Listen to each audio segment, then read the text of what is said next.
hang out in your seafood here. You are tuned in and the Zambuie Talk Radio with my mommy, Jessica Cancel.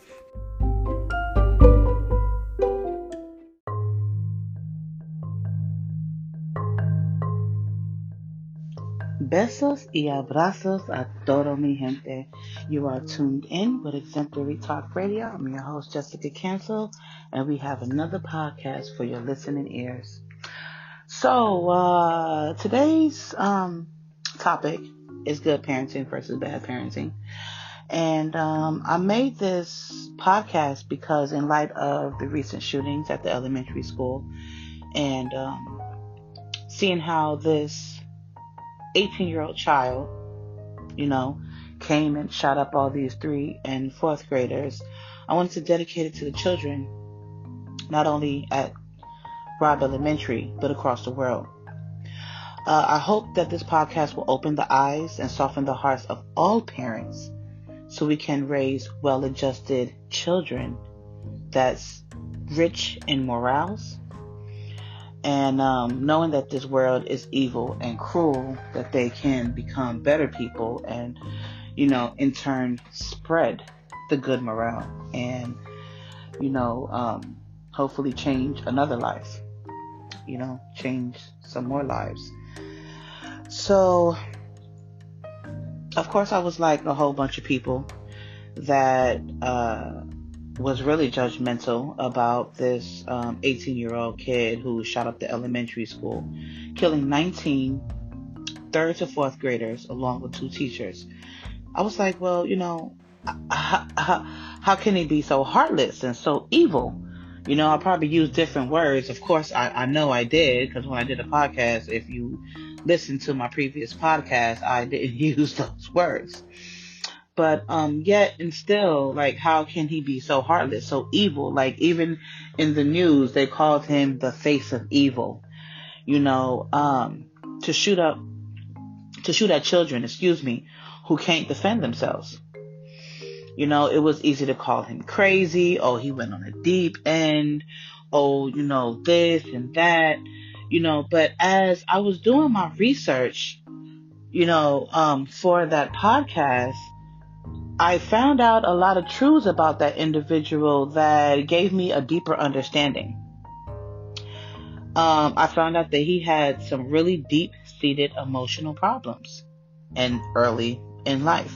So this podcast is not to excuse him, because what he did was wrong, and wrong is wrong is wrong. But as one of my ex-husbands used to say, understanding is key. And if you can understand why a person does a certain thing or does certain things, maybe we can learn from it so we don't have to keep on repeating the past. Okay? So just a few facts on the kid that went ahead and shot up Robb Elementary School. His name was Salvador Rolando Ramos.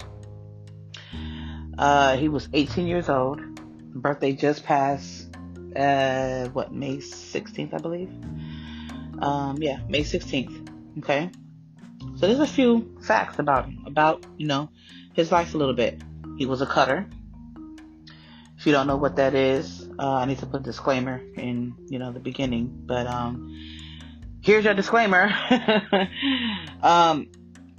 He was a cutter. He was cutting his face. When his friends saw, he had his face cut up. And when his friends was asking him, why are you doing that? He was like, he's doing it for fun. Okay. Now, anybody in the healthcare profession knows that a person doesn't just cut for fun. Okay. I was a cutter. Okay. I know family members that was cutters. And in my instance, I remember I used to cut because I didn't understand the pain that I was going through. So if I cut up my hand, if I cut up my arm, if I cut up my legs, if I hurt myself physically, I could understand that pain because, it's because I cut myself. I could understand this pain. But all this pain that the outside world was giving me, I never understood it. I couldn't understand it.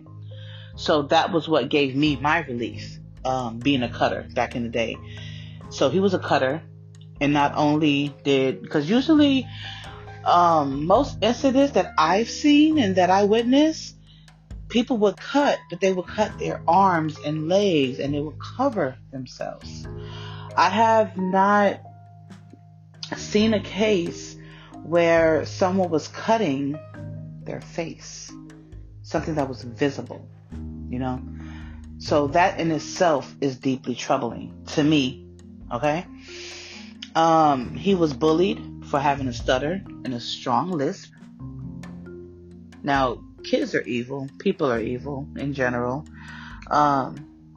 So, you know, being bullied is something terrible that I can't stand a bully. Okay, I was bullied. My son was bullied. You know, when he was going to his elementary school, he was bullied by 2 kids, and you know, it eventually stopped, and one kid still be picking on him, but you know. So I know how it is to be bullied. And I was bullied because of my accent, because I had just moved from New York, and I believe I touched on this in my last podcast, but I had just came from New York. So, you know, I was bullied because of my accent. I was bullied because I was light skinned. I was bullied. I don't even know why I was bullied, but I figure that those are the reasons why.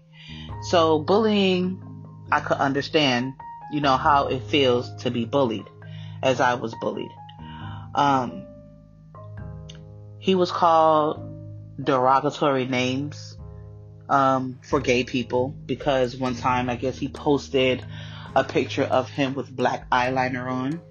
And, you know, a lot of people know, you know, with goth or emo kids, you know, I think I went through that phase as well, where you're just wearing all black. You have black eyeliner, dark black eyeliner, black nails. You paint your nails black. Everything is black, black, black, black, black. My whole wardrobe was black at one point in time. Okay, I didn't have no color in my wardrobe at all, and you know that was a part of being emo. You know, and so he had on black eyeliner. He posted it on social media, and they mocked him. They called him names. Other than gay and homosexual, they probably said the worst things. As we know, kids are mean and evil. He had a bad relationship with his mother. At one point, the police were present at their residence, and I don't know if he was recording or a recording was made where him and his mother were arguing. He called her the B word. She was trying to kick him out. You know, it was really bad. So I could just imagine the turmoil that he was going through at home. Me and my mom had a hard time getting along as well. After I got out of foster home, my grandmother got custody of me. And eventually, some years later, I believe my mother moved from New York to California, and we didn't have the best relationship at all. At all. We would argue. We would call each other out our names. We would throw things like cups and mugs and knives at each other. One time she hit me in the leg with a bat. She choked me and tried to throw me over the banister in front of all of my friends when my cousin was going to New York at this one time. So a lot of his story I could relate to. Okay. Mother on drugs. I said that before. My mother was on drugs. She, God rest her soul, you know, hopefully. But my mother was on drugs as well. She used to actually shoot up in front of me. She used to have me tie off her tourniquet or whatever she was using as a tourniquet to shoot up whatever she was shooting up. I don't know if it was heroin. I don't know if it was whatever you shoot up. Whatever she was shooting up, she was shooting up. And she did it right in front of me. And she made me help her. So his mother was on drugs. He was having fist fights in middle school and in junior high. One instance where he told his friend that he wanted to join the Marines just so he could kill people. The friend cut off the relationship immediately, just cut it off. Like, no, I don't want no parts of this. So later on, okay, he turned 18 on May 16th, That same day, he bought a semi-automatic. He bought another one. I don't know if it was a couple of days later. Not sure. And altogether, Ramos bought 1,657 rounds of ammo. Okay? 1,657 rounds of ammunition he bought. I was reading on a website that, in contrast, people that go to war, soldiers that go to war, only bring 210 rounds of ammunition, which is like 7 magazines of 30 rounds each. And altogether, he spent 142 rounds at that school. 142 rounds. Shot his grandmother in the face. And he spent 142 rounds. He used to abuse animals. I read that he was putting cats in plastic bags and throwing them against houses, torturing them. This one website he was on, this one social media site, and it was crazy because when I was reading up on all this stuff, I never even heard of these social media sites that these kids be on nowadays. So this is really crazy. But he threatened to shoot up a girl's school. The same girl, he threatened to rape her and her mother. Well, he threatened to rape the girl and kill her and her mother. So she reported him. Okay? She reported his social media site. Don't know what happened after that. He used to shoot BB guns at random people. He ate cars, right? So this is really truly a sad case. This is a sad case. Okay? So we have a child here that didn't have the best upbringing, that had a mother that was on drugs. He was arguing with the mother. I don't even believe that the father was in the home because of something with COVID and the grandmother. I think the grandmother had cancer. So he didn't want to jeopardize the mother's health. So he wasn't even in the home. This kid went neglected a lot. From the sounds of everything, like I've said, this is just my opinion. You know, this is not law. This is not anything that I read anywhere to be true. But this boy was failed. And because of the neglect, the mistreatment at home, okay, whatever was going on with his mother being on drugs, they never specified what kind of drugs he was on, what kind of drugs she was on, but it was a neglect.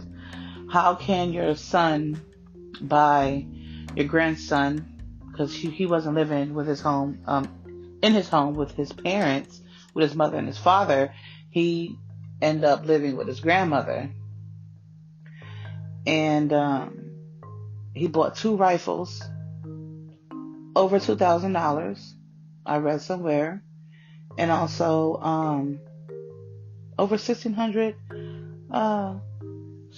rounds of ammunition. How do you miss that? How do you miss that?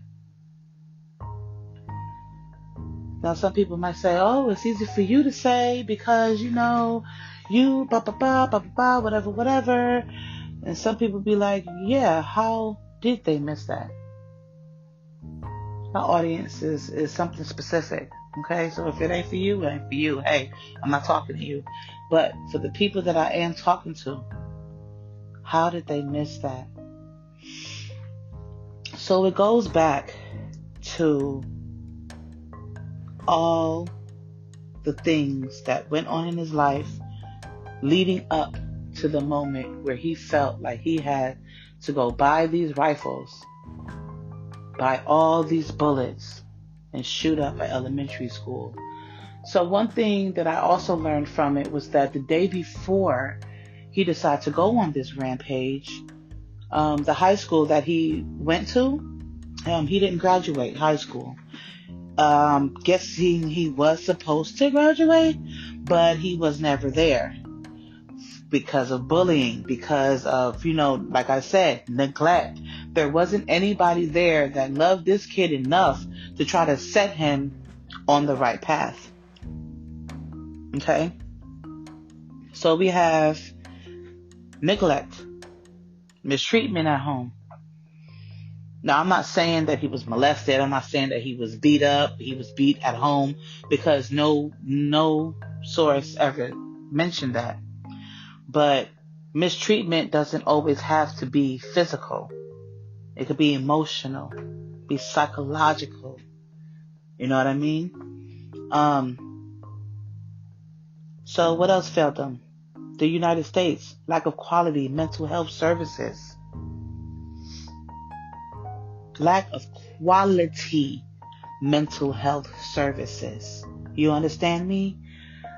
It's so easy to just lock somebody up. In jail, mind you. Not in a mental institution, but lock them up in jail and just have them serve time there. I don't know if it's cheaper, or I don't know if they make more money if the person is in jail. I don't know. But even when they put them in a mental institution, they just pump them up with medication. And then once the person feels like, or even acts like they're, okay, well, I'm better, I've been in a few mental institutions before. I have. I've been in a few mental institutions before because of my suicidal ideations. And talking to some of the residents, they were like, oh, just act like you're okay, and they'll let you out. Just act like you're okay, and they'll let you out. Take your medications, smile, go outside, talk to people, talk to the other residents, talk to the medical team, whatever you got to do to act like you're fine. They will let you out then. The system is broken. What do you mean? The system is broken. So they can't tell when someone is playing like they're okay and when someone is okay. Hey, I don't know.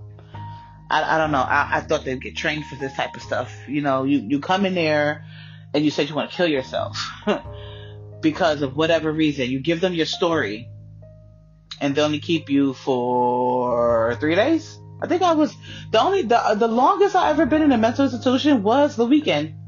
I probably got there on Friday and was let out Monday, Tuesday, the latest. I think the longest time I've been in a mental institution was 4 days. So yeah, they pump you full of medication. When you go out to the world, they put you in an outpatient program where you have to pick up your own medication. You have to do all this stuff on your own. You have no one to help you. So what if you don't get your medication? What if you don't pick it up? What if you don't take it? Right? What do you think is going to happen to a person that was like, not even my instance. My instance was not that severe. But what about a person that's been in there for a year?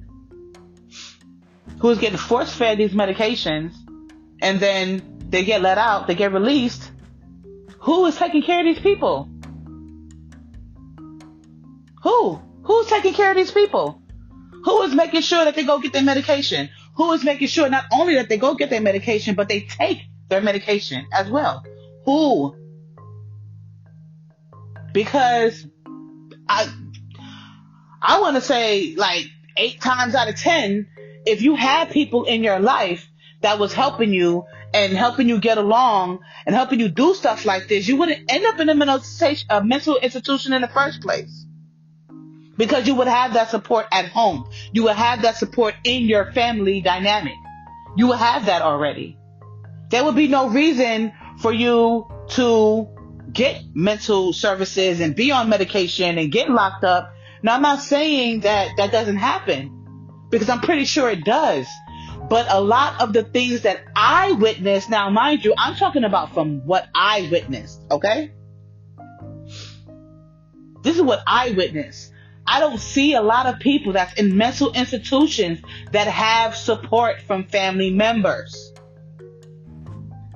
There's not a lot of them in there that have support from family members. Matter of fact, a lot of people are in there because their family turned their backs on them. And they don't have that family support. They don't have friends that go and check up on them and see if they're okay. They don't have that. So then they end up in these mental institutions getting pumped full of medication and getting released and getting sent on their own to do whatever. This is a failure to these people.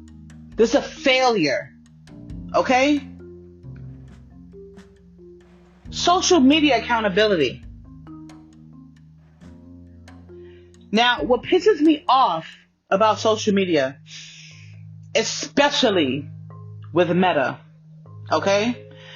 Instagram, Twitter, whatever. It's disgusting because you're banned for saying certain words. Certain words will get you banned on social media, but that's far as it will go. No authorities are alerted. Nothing happens. Nobody follows up. Nobody sees what's going on with the person. This person threatened to kill and rape somebody, and they just took his profile off for a certain amount of time and let him back on. I'm pretty sure some of you guys been in Facebook jail before. Now they call it Meta jail. To where you probably said something. You probably didn't even know you were saying something wrong. It was probably something so stupid. I remember one of my friends was telling me that he had commented on somebody's page and it wasn't nothing, crazy. And they banned him for it. They banned him for like 30 days. I remember I was commenting on somebody's post about the post was crazy in itself. It was somebody doing something to somebody. Okay, I can't even remember what it was, but it was somebody doing something violent to somebody. And I reacted to it like, oh my gosh, like if that was me, I would da-da-da-da-da. Instant ban. I got banned instantly. Why is the post up? Why is the post up there? The post is showing you that somebody did something violent to another person, but me saying what I would have did if it were me, I get banned. Social media is backwards and it's stupid. Okay? And there's no accountability. They reach out like when all this stuff happened with that boy, the white kid, over there at Top Supermarket in Buffalo, New York. People was reaching out to 4chan. They reached out to Discord. Nobody got back with them. Nobody said anything. Nobody responded from the social media sites that these people were posting on, telling people they were going to kill people, showing people that they got weapons, showing people that they got ammunition, telling people that they got ballistic vests with steel plates. But what was done? What did they do? What did they do with that information? Was police authorities alerted? No. Nothing happened. Nothing happened. What are you here for? Like, what are you here for? Honestly, I don't understand. Okay? You have these lax gun laws. You can't buy a semi-automatic in this state, or automatic rifle in this. I think an automatic rifle is banned totally and completely. But back in the day, you couldn't buy a automatic in this state, but you could hop border lines and go buy automatic over here. You can't buy certain bullets over here, but you could hop border lines and go to another state and go buy those bullets over there. These may be outlawed in this state, but this state is fairly free, willy-nilly. Buy it at your own will. In Texas, they don't even give you a limitation of how much live ammunition that you could buy at any age. 18 and above, of course, because you can't buy guns unless you're 18. So nothing is being alerted. You got these lax gun laws.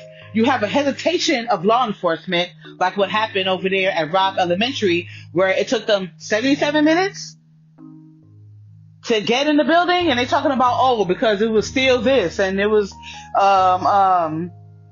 concrete pillars or something like that. Really? Really? You couldn't get in? There's windows in the building. There's windows in the classroom, right? Y'all couldn't bust through the window? And then they was like, oh, well, we thought that the situation wasn't as severe because we thought he was just in here by himself. If y'all thought he was in here by himself, then why did y'all rush in there? Y'all know people was calling y'all. A girl called like 2 or 3 times and said that she was in the room with him. And he's killing people. And y'all didn't do anything. What was you waiting for? I don't get it. You know? And the whole thing with this gun law thing, and I have to go back to that for a second, I'm sorry, because I just thought of something. Why isn't no red flags popping up when an 18-year-old child, I don't care about, oh, when you're 18, you're grown. No, you're not. Because your brain is not fully developed still at that age. So no, you're not. You're not an adult. But this 18-year-old child went in and bought a ballistic vest, bought tactical gear, and no red flags were raised? Come on, man. Give me a break. Give me a break. What 18-year-old child needs a bulletproof vest for? What do you need it for? Please make it make sense, people. Please make it make sense. Because this doesn't make any sense to me. It doesn't make any sense whatsoever to me how this happened. And this is happening all across the country. Probably happening. So I don't even know if this happens all over the world. I don't know if things like this happen. They got so much violence going on overseas. I don't even think people do stupid stuff like this.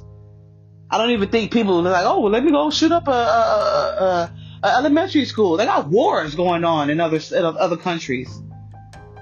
You know? And you want to go and shoot up a classroom full of kids? I could be wrong. Please mistake me. Please correct me if I'm mistaken. But I haven't heard of an instance where somebody in, let's say, Europe goes and shoot up the classroom. Y'all want to tell me something? You can reach me at exemplarytr@gmail.com. Exemplary Talk Radio. The TR is abbreviated. TR, just T and the letter R. exemplarytr@gmail.com. Get at me. Let me know. What are your thoughts? Like, how come this is happening in the United States? Why isn't anybody doing anything? So, all of this stuff failed. They all failed Ramos and the 21 children and adults who lost their lives at Robb Elementary, as long as every other shooting in the past at elementary schools, hospitals, churches, any public places. All of this stuff is failed. Neglect from parents, mistreatment at home, quality mental health services, social media accountability, lax gun laws, hesitation of law enforcement. All of this is the reason why this boy was able to do what he did. So everybody want to sit there and be like, oh, he's a monster, he's evil, he's this and he's that. No, let's put accountability where accountability should belong. Yes, he is accountable. He's dead now. He's dead now. But what about all the other people that failed? Up to this point. Up to the point where he went beyond past the point of no return. What about them? Okay? I feel like I said, it all starts in the home. It all starts in the home. Now, I was telling you guys about a little bit about myself through this boy's story because I relate to a lot of the stuff that he'd been through. But I did not pick up a gun, pick up a rifle, and go shoot up in elementary school.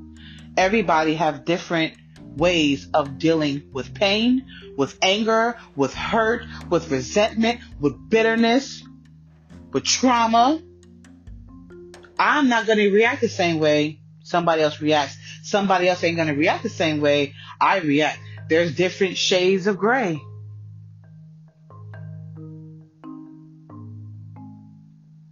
So when this kid went out and did that, let's go back to, he purchased 2 rifles, 2 semi-automatic rifles, right? And how many rounds of live ammunition did he shoot off? Before that, how many did he buy? Over 1,600 bullets. What was he planning on doing with his 1,600 bullets? He was trying to let off his anger, his pain, his trauma with those bullets. He let off 142 rounds. 142. That's a lot of anger, folks. That's a lot of pain, you guys. That's a lot of hurt, family. There's a lot of bitterness, friends. So, let us point the finger at everybody. It wasn't just him. It was him, his mom, his dad, the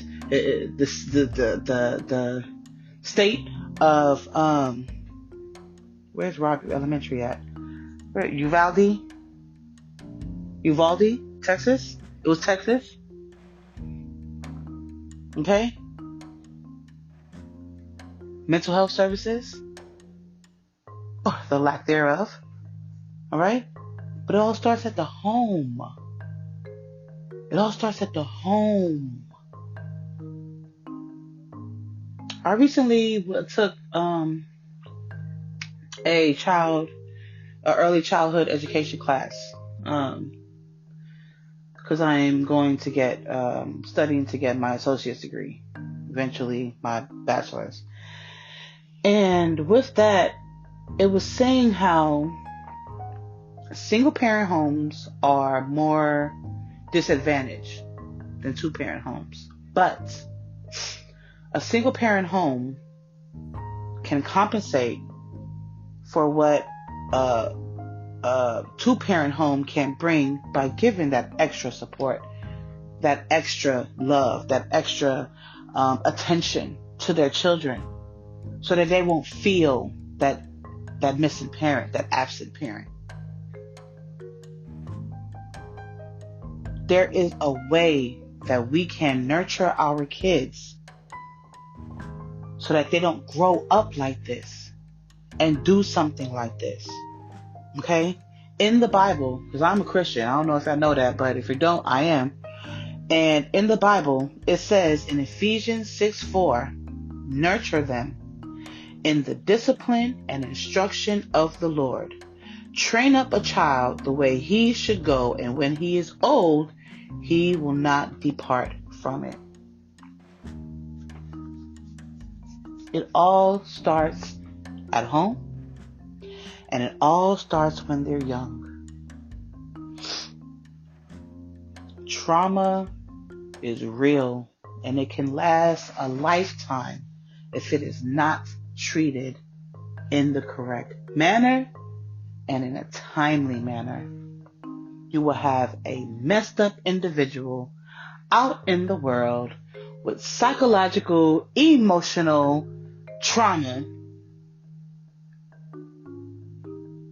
trauma that manifests itself physically. You have people that are promiscuous. You have people that are You have, we got murderers, we got robbers, we got people that steal, we got people that kill, we got people that lie, we got people that do underhanded, shaky stuff. Because of what they're taught, what they're seen, what they have seen, or what they haven't. This kid I don't think he ever experienced love like that. I think it was one person that I read about that, he was like trying to be there for him, and it just didn't work. I think that person backed away too.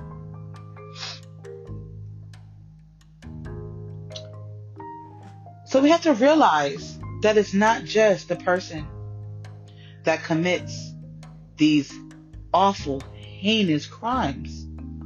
What happened in the beginning of this person's life to mold them the way that they are? What happened? Because something had to happen. Every time, let's say for instance, and my ex pointed this out before too. He said that every villain was made. Every villain, if you think about it. Every villain was made.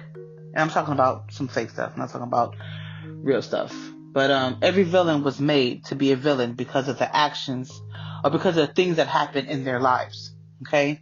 Look at, the Batman story with Joker, Poison Ivy, the Penguin, Mr. Freeze. All of these villains, something happened to them and traumatized them, and they turned out the way that they are. It's the same way with children. You're supposed to teach a child, nurture with discipline and instruction in the ways of the Lord. And if you don't train them in the ways of the Lord, then what are you training them? In the ways of Satan. And they're going to grow up, and when they're old, they're not going to depart from it. So if you're not training your child the correct way, excuse me, if you're not training your child the correct way, when she gets older, it's going to be a little hellion. It's going to be a little hellion. Okay? And that's why we have all of our children shooting up each other. We have kids bullying one another. We have them trying to bully their parents. Going to school, disrespecting their teachers. And they grow up, they don't respect authority. So they end up in jail or worse. Why do you think people end up in gangs? They don't have the love of a parent. So they go and try to get that love from outside sources, which is a gang, for instance. So, it all starts in the home, you guys. As parents, we need to do better. We need to do better for our children. We need to be better and stop with the lazy parenting, with the absent parenting. And you don't have to be a physically absent parent to be an absent parent. You could be sitting there at home with your children and still be absent and not be present with them. Y'all hear me though?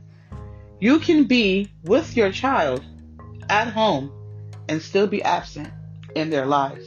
You don't think they're going to remember that? You don't think children know when you're neglecting them? You don't think that they know when you're ignoring them? When you don't hear them? When they're not being heard? You don't think children know that? Or you think they're dumb little kids, huh? They don't know no better? Nah. Even children my daughter's age, she's 6. Even younger than her, I saw her show emotions. I heard her say things, her father heard her say things that, you would not think a 4-year-old or a 5-year-old would say. She brings up conversations that you would think that you're having with an adult. And she was like 4 or 5 years old. And you just be mind blown, like, whoa. How old are you? So, let's get better. Let's get better. Let's get better. We have all of this technology at our fingertips. Let's use it for the good of our children so that we do not send out children that's just off balance. That we don't send out children that's mental. So we don't send out hurt adults. We don't send out hurt children that grow up to be hurt adults that end up hurting other kids or other adults. We have to take accountability for our parenting. Instead of having the world raise our children, and then when our children get into some mess, they end up in jail. They end up, doing something crazy or end up getting killed, and we're sitting there crying over their casket. What did you do while this child was alive? What did you do while this child was screaming and asking for help, even though they didn't say anything to you? What did you do to help this child to try not to become the person that they became? How was you there to shelter and nurture this child? Or were you there to neglect and push away a child? We have to do better as parents. Parenting is not easy. And if you feel that you are not up to the task and you just want some kids to get a check, to get some welfare, to get some taxes, then I'm sorry, but you shouldn't have had kids. They should get snatched away from you. Your womb should be closed and shut down. The Lord should have shut down your womb. The Lord should have knocked off your nuts. You should not have kids. But yet and still, we have generations of women and men that goes out into this world, have sex, unprotected, have kids, and don't care about the children. They go on with their lives. Single parents go on with their lives. They're doing their best, but not really. They're probably providing a roof over their head, probably feeding them, probably not the best nutritious food. They got mothers and fathers that's absent, that's just out there just doing God knows what, and just leaving the other parent to deal with all the consequences of having made a mistake. Not the child, but the mistake of not knowing what you're getting yourself into when you lay down and open your legs for somebody, or when you lay down and stick your penis into a woman unprotected and you shoot your sperm inside of her, that woman get pregnant and you just out. Forget her, forget the kids, you have nothing to do with it. And you go on and live your life. Some people do not have the mental capacity to raise a child alone. Some people don't even have the mental capacity to raise a child in a couple dynamic either. You could do more harm to a child in a couple in a dysfunctional home than if a child was raised in a functional single parent home. That's facts. Look it up. So I don't want to hear about, oh, this person is evil. Yeah, they are. But who made them like that? Why are they like that? You've been knowing this. You've been knowing that something was wrong with this child. And yet you did nothing? You're part to blame too. Don't tell me, oh, I wish you could forgive me and forgive. It's too late. It's too late. These lives are gone now. Like, what? No. No excuses. I don't want to hear it. I don't want to hear no excuses. I don't want to hear it. I just don't want to hear it. I don't. I'm sorry. I don't. This ain't gonna rock with me. I'm sorry. I'm not gonna do it. I'm not gonna hear it. We have to do better. Period. Because we're the ones that's having these kids. And if we choose to raise these kids, let's do it the right way. Let's not just be in their lives when we're getting welfare for them. When we're getting the food stamps. When we're getting the taxes. Yeah. That's it. That's the only time you know you have a child? That's the only time you know you have a child, huh? So when you get some money, other than that, it's, forget that child. Get out of my face. Shut the H up. Go somewhere, go sit down, be quiet. I don't want to hear you. Kids should be seen and not heard. Huh? Why did you have kids? You don't even know why you had kids. See, and the cycle just continues over and over again, right? The cycle just continues over and over and over and over again. Generation to generation to generation. Generational curses. I have a podcast on that, by the way. Generational curses, yeah. But, generational curses. It's all down the line, all getting passed down from great grandma to great grandpa, and get passed down all the way to the mother, the grandmother, the mother, all the aunties, all the uncles. Then it goes down to the cousins, the brothers, the sisters, and all of that. And then we all messed up, and everybody want to blame us for the way that we turned out.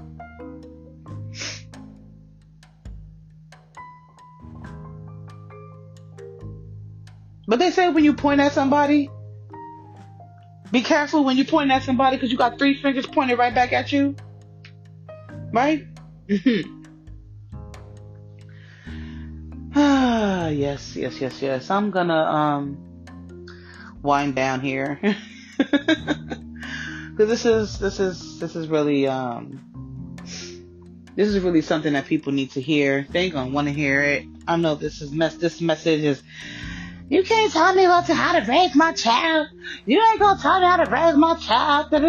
No, I'm not telling you how to raise your child. The Bible tells you how to raise your child. I'm just relaying the message from stuff that I've seen, stuff that I've been through, stuff that I've read. What I witnessed. And letting y'all know that there's a better way.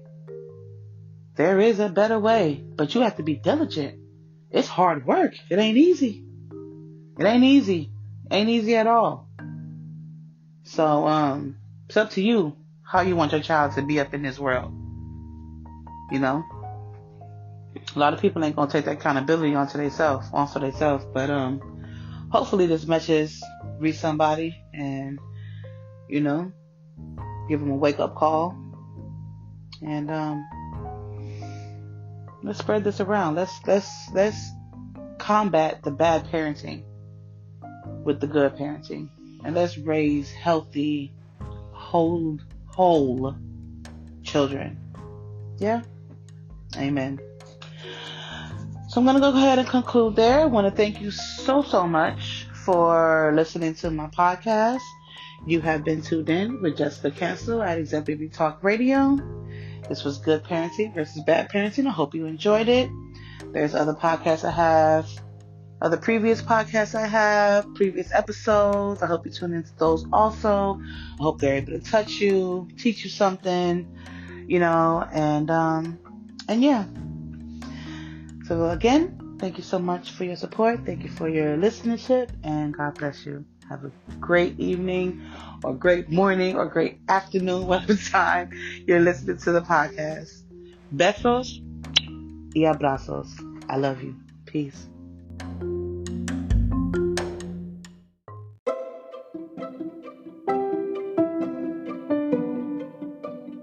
Hello guys, Jada Best here to show my mommy support.